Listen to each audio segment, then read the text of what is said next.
Status Nggak tersangka ini, dong. Bang. Kenapa? Nggak ada second opinion, bos. Di dalam namanya proses penyidikan, di mana-mana di dunia ini, yang namanya tes DNA itu hanya sekali, Pak, dalam rangka proses penyidikan.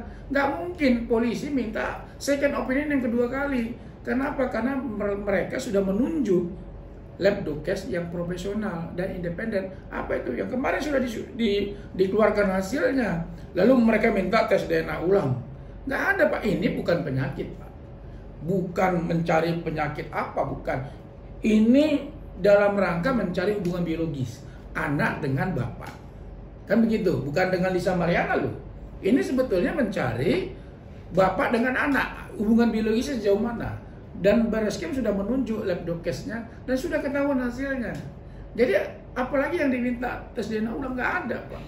Ya itu kalau misalnya di pengadilan seperti apa berkembang, itu di luar dari kekuasaan. Artinya itu bukan ranah dari Barreskrim lagi, itu nanti di pengadilan. Kira-kira begitu. Tapi kan pengadilan berpatokannya kepada apa? Hasil tes DNA juga yang menjadi poin penting bagi tindak lanjut dari perkara ini sampai ke pengadilan nanti gitu loh. Gitu. Yang di Bandung sendiri kan ada efek intervensi ya, Pak. Itu seperti apa, Pak? Mereka kan bergabung juga ya di persidangan. Ya, intervensi mereka mengajukan saksi fakta yang akan mengungkap kebenaran terkait bahwa Revalino adalah ayah biologis dari Zelina Azura. Kemungkinan besar mereka akan mengajukan saksi fakta. Siapa saksi faktanya? Ya silakan tanya kepada pengacaranya. Tetapi yang pasti dua yang mereka akan ajukan. Ya silakan saja sebetulnya. Lisa Mariana sebetulnya sederhana sebetulnya. Lisa Mariana juga sebetulnya harus tes DNA ulang dengan Revalino misalnya. Untuk mengungkap misteri ini gitu loh. Kenapa nggak mau? Kira-kira begitu tuh. Kan gitu. Revalino kan mengaku bahwa dia ayah biologis karena apa, tanda kutip menurut dia berhubungan kan gitu. Ini ada faktanya, ada bukti-buktinya. Semuanya yang disampaikan ke pengadilan negeri Bandung juga ada bukti catnya. Ada foto bayi yang dikirim oleh Lisa Mariana ke dia juga. Itu kan fakta, ada hubungan hukumnya yang dikirim. Lalu kenapa harus mengejar klien kami gitu loh? Ada sementara ada orang, ya silakan saja secara baik-baik. Kalau mau mencari sosok ayah biologis ada Revalino, ya silakan saja dengan Revalino dengan baik-baik ke rumah sakit untuk menuntaskan kasus ini gitu loh. Ya kalau Pak Ridwan Kamil kan udah jelas, nggak ada rekayasa sama sekali loh, gitu loh. Bang, kemarin juga tadi sempat katakan bahwa yang terkait tes DNA itu mereka juga belum menerima hasilnya. Ya, kami pun belum menerima, Pak. Prosedurnya seperti apa? Ya, kami gini-gini.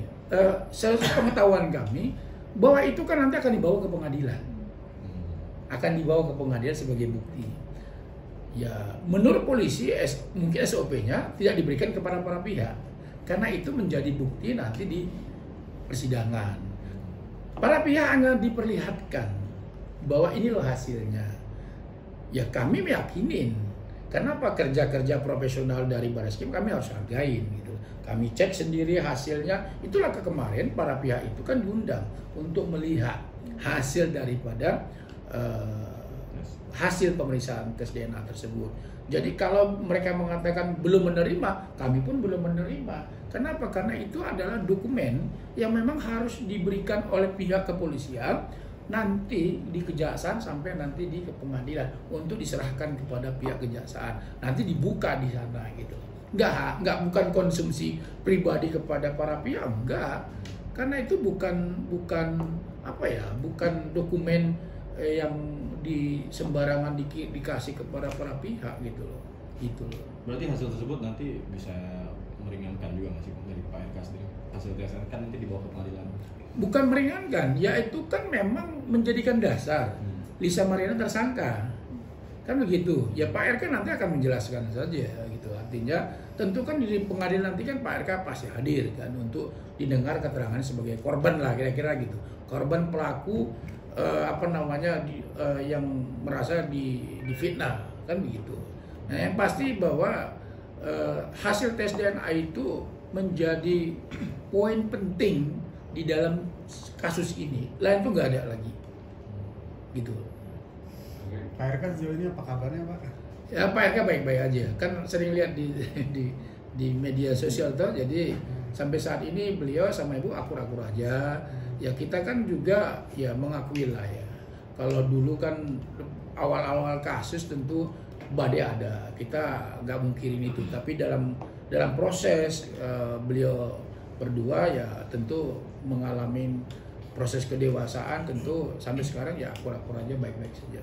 Tapi mungkin respon buat Alia setelah tahu Elisa jadi TSK sendiri mungkin saya nggak tahu. Kalau ibu saya nggak tahu, tapi kalau bapak beliau mengapresiasi. Kalau ibu ya tentu sudah melihat lah. Saya kira wajar kalau beliau merespon juga positif juga ya, karena beliau juga kan seorang ibu rumah tangga kan gitu ya, kita paham lah gitu. Ya Bang, sedikit Bang, akan kalau imbas dari pencemaran nama baik sejauh ini terhadap Pak RK tuh apa sih Bang? Ya imbasnya kan teman-teman lihat sendiri dong di netizen tuh seperti apa, kan begitu ya, cemoohan dari masyarakat ya kan gitu, cibiran kan begitu. Yang namanya imbasnya itu kan sesuatu yang dampaknya kepada beliau gitu loh, secara psikologis. Secara psikologis dampaknya kepada beliau ada cibiran dari masyarakat, ada hal penilaian yang negatif terhadap beliau di publik gitu loh. Tapi dengan adanya penetapan tersangka ini ya alhamdulillah itu bisa pelan-pelan bisa terhapus gitu loh, karena memang nggak terbukti gitu loh. Setelah menjadi masalah nasional ya bagi beliau, ya ingin beliau tuntaskan, fokus dulu untuk menyelesaikan kasus ini. Ya ke depan seperti apa ya nanti beliau pasti pikirkan, soal politik pasti beliau pikirkan itu. Tapi beliau ingin fokus dulu untuk menyelesaikan masalah ini. Gitu ya. Udah angka seperti itu menurut kami, analisis kami. Kenapa? Karena memang apalagi yang mereka mau perjuangkan di pengadilan sudah ada semuanya, data semua sudah lengkap. Nggak ada lagi gitu loh. Jadi mereka pun sudah ogah-ogahan datang ke pengadilan, hanya diutus apanya ya yang lain yang diutus gitu loh. Kenapa? Ya mungkin mereka juga sudah berpikiran ya angkat bendera merah putih gitu loh. Bendera putih lah, bukan bendera merah putih. Tapi melihat sikap optimis tersebut mungkin seperti apa Bang? Melihat sikap optimis dari ya kuasa hukumnya Lisa Mariana mungkin seperti apa Bang? Apalagi kan tadi pada saat di... Ya kalau dia optimis itu sah-sah saja, itu urusan dia. Kalau mau memperjuangkan kan dari awal di tingkat di kepolisian, silakan kasih bukti-buktinya. Sekarang dia memperjuangkan di pengadilan, buktinya apa? Saya ingin tanya, buktinya apa? Tes DNA, sudah ada tes. Sebetulnya kasus ini dari awal kami sudah sampaikan. Kasus ini nggak susah menetapkan Lisa Mariana tersangka. Kenapa? Karena sudah ada hasil tes DNA. Itu yang menjadi titik poin penting loh. Tapi Bang, mengingat second opinion belum dilakukan.